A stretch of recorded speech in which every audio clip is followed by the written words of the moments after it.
Bismillahirrahmanirrahim. Assalamualaikum warahmatullahi wabarakatuh. Waalaikumsalam warahmatullahi wabarakatuh. Alhamdulillah, la haula wa la quwata illa billah. Salatu wassalamu ala rasulillah Muhammad ibn Abdillah wa ala alihi wa ashabihi mawala. Bapak-bapak dan ibu yang dirahmati Allah, malam ini kita lanjutkan kembali tentang akhlak muslim. Pada malam ini kita coba kaji hadis yang terkait dengan musafahah atau jabat tangan. Oleh karena itu kita tidak lupa bersolawat juga untuk Nabiullah Muhammad Sallallahu Alaihi Wasallam. Bapak Ibu rahmatullah, share PPT-nya bisa dibaca ya, bisa terlihat. Bisa ya. Baik. Bapak Ibu jamaah kajian Maskam yang berbahagia, jika mendiskusikan soal musafahah ini tidak bisa dilepaskan dari tradisi yang berkembang di masyarakat Arab untuk cara bertemu dengan sesama saudara, teman, dan lain sebagainya. Nah, musafahah ini dianggap sebagai cara yang dimunculkan oleh Nabi Muhammad SAW sebagai ciri orang Islam yang berbeda dengan yang lainnya. Jadi ini menjadi pembeda saat itu ya. Sekarang musafahah ini sudah mendunia sehingga semuanya juga melakukannya. Tidak hanya muslim tapi non-muslim pun juga menjadikan musafahah sebagai salah satu cara komunikasi awal antara satu orang dengan orang lain. Baik, Bapak Ibu rahimakumullah, kita akan lihat hadis-hadis yang terkait dengan musafahah ini. Yang pertama, hadis riwayat Imam Bukhari. Dari Qatadah, qultu li Anas, aku tanya kepada Anas, akanatil musafahatu fi ashabin Nabi SAW. Apakah musafahah ini terjadi di kalangan sahabat Nabi SAW saat itu? Ini kata tabi'in kepada Anas. Qala, dijawab oleh Anas, na'am, iya. Oke, ini jadi hanya konfirmatif saja bahwa tradisi sahabat Nabi maksudnya, saat bertemu melakukan musafahah. Hadis yang lain dari riwayat Imam Tirmidzi, dikutip dari Anas bin Malik, qala rajulun ya Rasulullah, ar-rajulu minna yalqa akhahu aw sadiqahu. Wahai Nabi, wahai Rasul, seseorang di antara kita bertemu saudaranya atau temannya. Ayan hanilahu, apakah aku harus menundukkan kepala istilahnya kepadanya. Seperti tradisi orang Jepang, itu menundukkan badan. Tapi ada yang cukup menundukkan kepala, yang waktu itu sudah mentradisi di kalangan Nasrani. Nah, ada yang menyatakan demikian. Sementara nanti di kalangan Yahudi biasanya dengan lambaian tangan misalnya. Qala, kata Rasulullah, la, tidak. Artinya tidak perlu menundukkan kepala. Qala afayaltazimuhu wa yuqabbiluhu. Lalu orang ini tanya lagi, apakah aku dekap dia dan menciumnya? Qala la, Nabi dijawab tidak. Nah, kemudian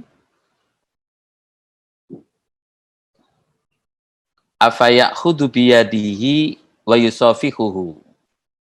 Lalu orang ini tanya lagi, apakah aku pegang tangannya, lalu aku jabat tangannya. Qala, maka Rasul menjawab, na'am. Iya. Nah, hadis yang ketiga, dari riwayat Tirmidzi, hanya hadisnya dhaif, lemah. Tetapi hadis yang awal terkait dengan jabat tangan, diriwayatkan oleh Tirmidzi dengan kualitas hasan, artinya masih bisa diamalkan. Lebih-lebih ini soal muamalah. Sementara hadis riwayat Tirmidzi berikutnya menambahkan informasi saja an rajulin an Ibnu Mas'ud, dari seseorang dari sahabat Ibnu Mas'ud anin Nabi sallallahu alaihi wasallam, dari Nabi. Qala, beliau bersabda, min tamamit tahiyyah al-akhdhu bil yad.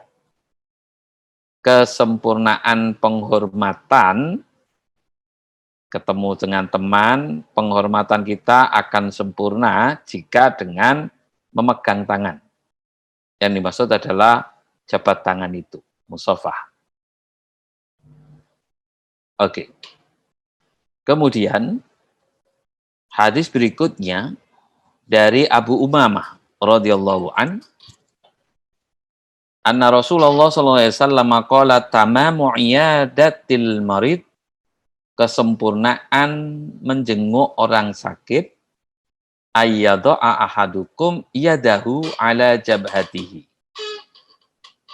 Seseorang meletakkan tangannya ke dahi orang yang sakit itu. Jadi ini seperti tradisi masyarakat kita, kalau ada anak-anak sakit, itu kita pegang dahinya, itu bagian dari kesempurnaan bahwa kita tidak ada jarak dengan dia. Kita begitu dekat dengan dia, ikut merasakan sakitnya, oh anget, oh panas gitu. Au qala ala yadihi, atau memegang tangannya.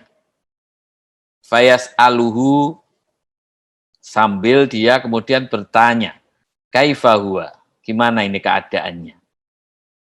Nah, ini bentuk interaksi orang yang menjenguk orang sakit, tidak sekedar menjenguk, tetapi kesempurnaan jengukan itu, kalau kita memegang anggota tubuh orang yang sakit itu, sekaligus menanyakan bagaimana keadaannya. Ya, ini tuntunan masih kondisi wajar ya. Kalau sekarang situasinya sudah berbeda, COVID masih cukup, ya belum hilang betul lah. Nah, otomatis tidak semudah itu pegang-pegang dan lain sebagainya. Nah, apalagi terhadap orang yang sakit. Lalu dia menyatakan, Rasulullah menyatakan, wa tamamu tahiyyatikum bainakum al-musafah. Kesempurnaan penghargaanmu, penghormatanmu terhadap saudaramu atau di antara kalian adalah dengan adanya jabat tangan. Jadi kita berjabat tangan dengan orang lain yang kita temui, entah itu saudara, entah itu teman, itu adalah sebuah penghargaan, sebuah penghormatan. Sebaliknya kalau nggak mau salaman dengan dia, itu pasti ada sesuatu. Ya. Itu pun dalam konteks umum, konteks wajar. Sementara dalam konteks saat ini yang sedang rawan COVID dan penularan, satu di antaranya adalah kontak, ya maka sementara ya kita istirahat ini. Tetapi substansi penghargaan, penghormatan harus tetap muncul. Kemudian dalam riwayat Abu Dawud an Anas bin Malik qala lamma jaa ahlul Yaman qala Rasulullah SAW, ketika penduduk Yaman datang, Nabi mengatakan qad ja'akum ahlul Yaman, telah hadir menemui kalian penduduk Yaman. Wahum awwalu man ja'a bil musafahah, merekalah yang pertama kali menghadirkan jabat tangan. Nah, itu artinya yang dilakukan Nabi terhadap sahabat-sahabatnya itu bukan murni contoh dari Nabi, tapi Nabi sudah melihat penduduk Yaman melakukan hal itu, dan itu dianggap baik, diambil sebagai identitas masyarakat Muslim waktu itu, tidak seperti yang sudah dibakukan oleh tradisi Yahudi maupun Nasrani dengan lambaian tangan maupun dengan anggukan kepala. Nah, Islam hadir dalam bentuk lain, yaitu musafahah.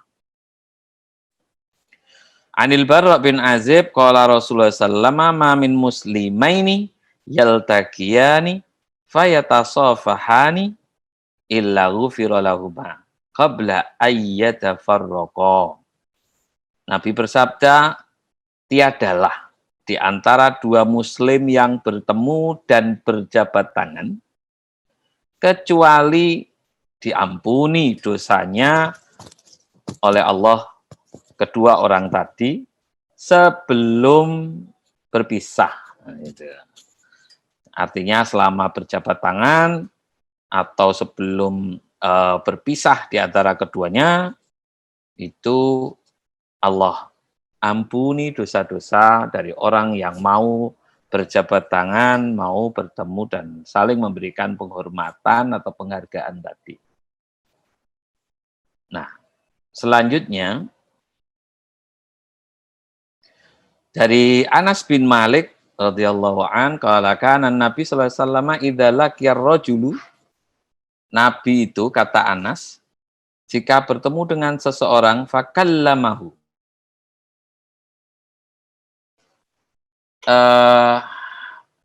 ngajak omong dia, lam yasrif wajhahu, dan beliau tidak memalingkan wajahnya. Jadi kalau ngobrol, Nabi itu menghadapi dengan seluruh tubuhnya. Jadi seperti memberi perhatian.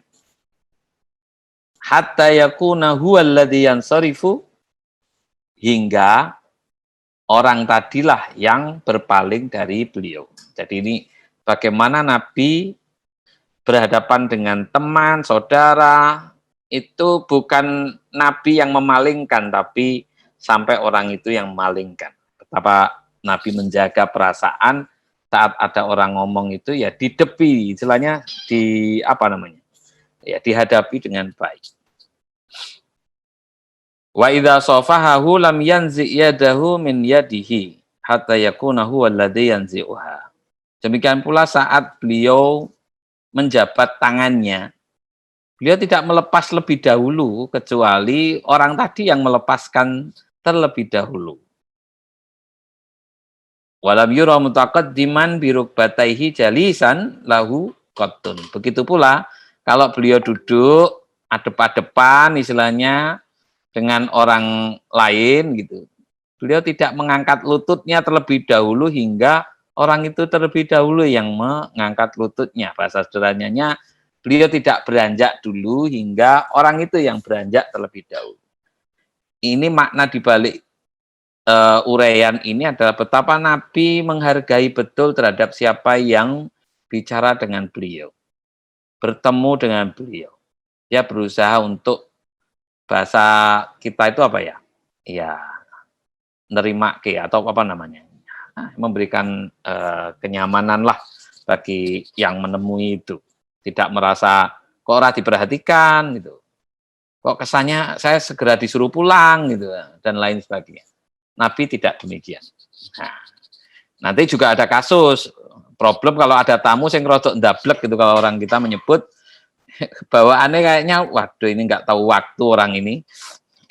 Kemudian waktunya istirahat, sudah jam 11 malam, masih belum pulang. Nah, ini kan menjadi problem untuk konteks sekarang. Maka yang seperti ini juga ada hadis lain, riwayat lain. Jangan sampai bertamu itu memberatkan tuan rumahnya, misalnya itu ada. Nah, maka bagaimana tuan rumah atau orang yang diajak bicara bisa memberikan informasi yang kira-kira tidak menyakiti. Mohon maaf, ini saya masih ada pekerjaan lain, bukan tanpa mengusir, bukan maksud mengusir, tapi kalau mau ditinggal di sini, saya tinggal dulu ya, bagaimana gitu ya. Itu mungkin bisa terjadi sekarang. Ya. Ini contoh saja. Tapi nanti kita diskusikan sekiranya ada hal-hal yang perlu didiskusikan sih. Hadis berikut dari Abdullah bin Umar, qala Rasulullah sallallahu idza laqital hajj fasallim alaihi. Kalau kamu menemui orang yang baru pulang haji istilahnya, salamilah dia. Wasafihhu, jabatlah tangan dia. Wa murhu ayyastaghfirulaka, perintahkan untuk doa, memohonkan ampunan untukmu. Qabla ayyadkhula baitahu, sebelum ia masuk rumah. Fa innahu maghfurun lah, karena sesungguhnya doanya itu menjadikan betul-betul ampunan baginya. Nah, hanya saja hadis ini sebenarnya dhaif ya, dhaif. Tapi di masyarakat tradisi ini berkembang begitu rupa sehingga banyak orang yang menjemput jamaah haji itu ya kalau perlu sebelum sampai rumah. Entah itu di bandara, entah itu mungkin di mes, macam-macam lah. Harapannya bisa doa. Ya, ini karena kebiasaan kita itu mengandalkan dapat ampunan, tidak meminta sendiri tapi gantungkan yang lain kan gitu. Padahal sholat enggak, ya doa mohon ampun enggak gitu ya. Mengandalkan pada yang lain lah, itu yang problem. Nah. Hadis berikut dari Atha bin Abi Muslim, yakni Abdullah Al-Khurasani, qala Rasulullah sallallahu, Rasulullah bersabda, tasofahu yadhabul gil. Jabat tanganlah kalian, itu akan menghilangkan kedengkian. Wa tahadau tahabu. Saling berbagi hadiahlah kalian, maka akan tumbuh rasa cinta. Wa tadhab sahna. Nah, itu. Ya juga akan menghilangkan istilahnya sifat-sifat kebakilan, kikir, dan sejenisnya. Jadi di dalam hadis ini tuntunan untuk berjabat tangan untuk menghilangkan sakwa sangka, iri, dengki. Tampaknya itu efektif kalau sekiranya kita praktekkan. Jadi orang-orang yang kita nilai kayaknya kok lama tidak berjumpa, nah, jangan-jangan ada hal yang disembunyikan dalam hati, jabat tangan dia. Nah, sehingga perasaan-perasaan itu hilang. Nah, kemudian hadis dari Hammad, Sa'altu Ibrahim an musafahatil Yahudi wan Nasrani wal Majusi wal Haidi falam yara fihi wudu'an. Ini aku tanya Ibrahim tentang menjabat tangan orang Yahudi, orang Nasrani, orang Majusi, orang yang haid. Ini berarti haid itu kan perempuan ini. Falam yara fihi wudu'an, tidak ada di dalamnya unsur wudhu. Artinya hal itu tidak membatalkan wudhu lah bahasa sederhananya. Jadi jangan-jangan kita ketika salaman dengan orang Kristen kemudian wudhu lagi karena dianggap batal. Ya. Jadi haid di sini ada yang membatasi maknanya, maksudnya kalau perempuan menyalami perempuan yang lain yang sedang haid. Tapi ada juga yang memaknai di sini ya berarti menyalami perempuan yang haid pun. Tapi nanti dibatasi oleh hadis terkait dengan Nabi sendiri tidak menjabat tangan perempuan. Nah, itu yang kemudian dijadikan dasar yang lebih kuat daripada hadis ini. Contohnya di hadis berikut ini, Anna Aisyah akhbaratu an bai'atin nisa. Ya, Aisyah cerita tentang bai'atnya para perempuan. Qalat ma massa Rasulullah sallallahu alaihi wasallam biyadihi imra'atan qattun. Nabi tidak menyentuh tangan perempuan satupun illa ayyahuda 'alaiha, kecuali beliau telah mengambil baiatnya. Fa iza akhadha 'alaiha fa'atadhu qala idhabi faqad bayatuki. Nah, ketika sudah berbaiat dengan lisan, nanti Nabi beliau mengatakan, sekarang pergilah, aku sudah membaiat kalian. Nah, tetapi hadis ini kalau dibaca beberapa penjelasan sejarah, memang dulu ada keinginan para perempuan berbaiat pada Rasul, dan ada beberapa perempuan yang niatnya itu sedikit ada tambahan, mumpung bisa bertemu dengan Nabi, dan nanti harapannya dapat berjabat tangan dengan Nabi. Karena baiat itu diakhiri dengan jabat tangan. Karena ini bagian dari tradisi masyarakat Arab. Kalau akad selesai itu ya pakainya jabat tangan. Oke, gitu, jabat tangan gitu ya. Maka istilahnya baiat itu dari jual beli. Dulu kalau orang jual beli, oke, sudah sah sama ridho, jabat tangan. Nah, itu namanya baiat. Demikian pula orang yang baiat dalam arti mengikatkan diri kepada seseorang agar dia bisa diarahkan kemana saja terserah. Nah, itu namanya menjual dirinya kepada orang tersebut. Nah, termasuk para perempuan sahabat Nabi dulu juga berbaiat pada Rasul. An Abdillah bin Amr anna Rasulullah sallallahu alaihi wasallam kana la yusafihun nisa fil bai'ah. Di sini jelas bahwa Rasul tidak menjabat perempuan, tidak menjabat tangan perempuan dalam baiat. Jadi ini diperjelas situasinya seperti itu dulu. Dari Urwa anna Aisyah qalat kana Rasulullah sallallahu yubayyi'un nisa bil kalam. Jadi Aisyah meriwayatkan Nabi itu membaiat para perempuan dengan ucapan ala alla yusyrikna billahi syai'an qalat wa mamassat yaduhu yadamra'atin qatun, dan beliau tidak menyentuh satu tangan perempuan pun illam ra'atan yamlikuha, kecuali Nabi itu menyentuh tangan perempuan-perempuan yang menjadi miliknya. Di sini kata imra'atan yamlikuha maknanya bisa ada yang maknai istrinya, ada yang memaknai termasuk keluarganya, termasuk para ahlul istilahnya kayak budak-budak yang ngerewangi di tempat Nabi lah. Nah, itu artinya berarti bukan tidak sama sekali menyentuh tangan perempuan, tapi ada batasannya. Ani bin Umar, dari Ibnu Umar qala qabbalna yadan Nabi sallallahu alaihi wasallam. Ibnu Umar meriwayatkan kami biasa mencium tangan Nabi ya. Jadi tradisi mencium tangan itu sahabat-sahabat kecil waktu itu biasa ya. Maka kalau di tempat kita juga ada tradisi itu. Sekalipun hadis ini dari segi riwayat memang lemah. Ini ada keterangan. Tetapi nanti dikuati dari riwayat yang lain bahwa jabat tangan, mencium tubuh atau tentu itu pernah terjadi. Contohnya di sini dari Sofwan bin Asal an-naqoman minal Yahud, orang Yahudi, qabbalu yadan Nabi, mereka mencium tangan Nabi. Wari jilaihi, bahkan kedua kakinya. Mirip seperti orang India itu. Cium, tapi kemudian juga mencium kaki.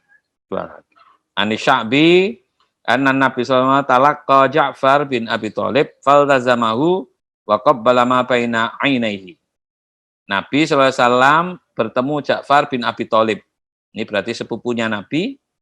Lalu beliau dekap, beliau cium di antara dua matanya. Artinya di kening, Nah, itu Nabi mencium Ja'far bin Abi Thalib. Ya, jadi sepupunya, masih saudaranya Ali bin Abi Thalib. Ya. Dari Iyas bin Daghfal, qala ra'aitu Aba Nadrah qabbala khaddal Hasan bin Ali alaihi wassalam. Aku melihat Abu Nadrah mencium pipi Hasan. Nah, ini. Jadi ini orang lain yang mencium cucunya Nabi ini ya. Ya, artinya hal-hal seperti itu diamati dan disampaikan oleh orang berarti situasi seperti itu dulu sesuatu yang ada gitu ya, ada. Kalau tidak dinyatakan sebagai biasalah. Tapi kalau biasa kayaknya kenapa harus dilaporkan gitu ya. Ini pasti ini muncul budaya baru atau sebuah fenomena baru. Anna Abdullah bin Umar haddasa wa dzakara qissatan. Qala fadanauna yakni minan Nabi sallallahu alaihi wasallam faqabbalna yadahu. Ya, jadi Ibnu Umar bercerita kami pun mendekati Nabi gitu ya. Lalu kami mencium tangan beliau. Ya, jadi habis cerita atau ngaji lah kalau kita itu ya, dengarkan uraian Nabi, sambil mendekati beliau, lalu selesai sahabat Nabi yang masih kecil-kecil waktu itu ini, Ibnu Umar dan seperti Ibnu Abbas, Aisyah, itu kan istilahnya orang-orang yang masih muda waktu itu. Lalu mencium tangan. An Aisyah qalat qabbala Rasulullah sallallahu Utsman bin Mad'un wa huwa mayyitun. Suatu saat Nabi mencium Utsman bin Mad'un. Ini adalah jenazah gitu ya. Fara'aitu dumu'ahu tasilu ala khaddaihi, hingga aku melihat air mata beliau itu mengalir di pipi mayat Mad'un tadi itu, Utsman bin Mad'un. Hadis ini riwayat Ahmad bin Hambal tapi lemah riwayatnya ya. Baik, Bapak Ibu rahimakumullah, itulah beberapa hadis yang terkait dengan musafah. Nah, sudah barang tentu ada banyak hal yang bisa kita diskusikan dari hadis-hadis tersebut sebagai gambaran tentang bagaimana jabat tangan di era Nabi dan bagaimana riwayat-riwayat yang terkait dengan hal itu. Nah, supaya kita bisa melihat dengan lebih jernih, lebih komprehensif gitu ya, informasi-informasi tadi, sehingga ketika kita implementasikan dalam kehidupan sehari-hari, ya tidak terlalu jauh dari tuntunan yang berkembang di masa Nabi tadi itu. Saya kira itu sebagai pengantar obrolan kita malam hari ini. Monggo yang ingin bertanya atau mungkin mendapatkan data tambahan, kami persilahkan.